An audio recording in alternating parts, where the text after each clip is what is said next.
एक परिवार अपने प्रियजन को, स्वर्गीय भैराराम जी को अंतिम विदाई देना चाहता था, लेकिन जोजरी नदी का वो किनारा जो आज के समय में जहर से भरा है, उस परिवार को वो जगह नसीब ही नहीं हुई। कभी मरुस्थलीय इस क्षेत्र की जीवन रेखा रही है नदी, आज मृत्यु का पैगाम बन चुकी।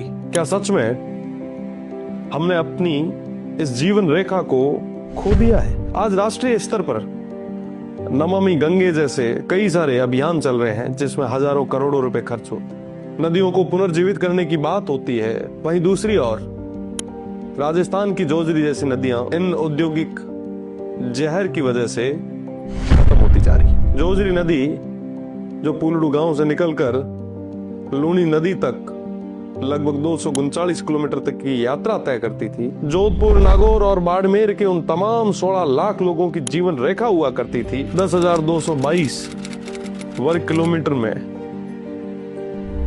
जिसका जल ग्रहण क्षेत्र हुआ करता था, 55 ग्राम पंचायतें और 75 गांव जिसके आंचल में पले और बड़े हैं। मैं अगर बात करूं डोली राजगुरुओं की, डोली कल्ला की, डोली खुर्द की, अराबा की, लूणावास की, धवा की, उन तमाम गांवों की जो उसके किनारे पे स्नेह से बसे थे, अब तो अराबा के उन तमाम बासिंदों को भी ग्राम पंचायत ने एक फरमान दे दिया है कि जल्दी से जल्दी आप गांव खाली करो, अपने घर खाली करो, कीमती सामान लेके यहाँ से निकलो, किसी भी दिन कोई बड़ा हादसा हो सकता है। ये नदी एक समय में जिसकी लंबाई, जिसकी दूरी सैकड़ों किलोमीटर में हुआ करती थी, आज के समय में 92 किलोमीटर वो कम हो चुकी, जिसके आसपास के जल ग्रहण के क्षेत्र में भी 50% से ज्यादा कमी आ चुकी। हमारी जोजरी बस अब एक कराह बनकर रह चुकी है।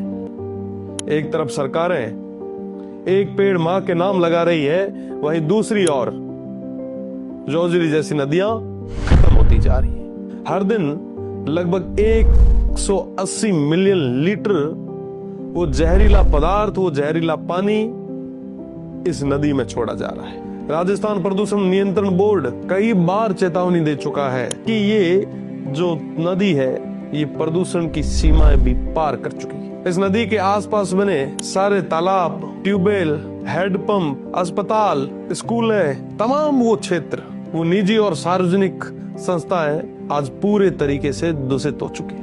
आज के समय में मैं अगर बात करूं डोली और भोजासर गांव की, तो वहां के लगभग 60% जितने लोग विभिन्न बीमारियों की चपेट में आ चुके हैं, और विशेषकर त्वचा के रोग तो बड़े आम हो चुके हैं। वही हाल उन तमाम दूसरे गांव